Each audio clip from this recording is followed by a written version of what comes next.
আসসালামু আলাইকুম রহমতুল্লাহ। বাংলার ইতিহাসে শরীফ ওসমান হাদির নাম স্বর্ণ অক্ষরে লেখা থাকবে ইনশাআল্লাহ।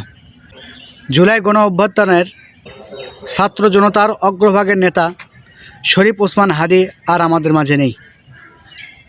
তিনি শহীদ হয়ে চলে গেছেন। আমরা সবাই দোয়া করব আল্লাহ তাআলা যেন তেনাকে জান্নাতুল ফেরদৌসের উচ্চ মাকাম দান করে। পাশাপাশি আমরা সবাই চেষ্টা করব যেন তেনার এই শহীদ হয়ে যাওয়াটা বৃথা না যায়। যারা তেনাকে শহীদ করে দিয়েছেন, হত্যা করেছেন, আমরা সবাই চেষ্টা করব যেন বাংলার জমিনে তাদের বিচার দৃষ্টান্ত হয়ে থাকে।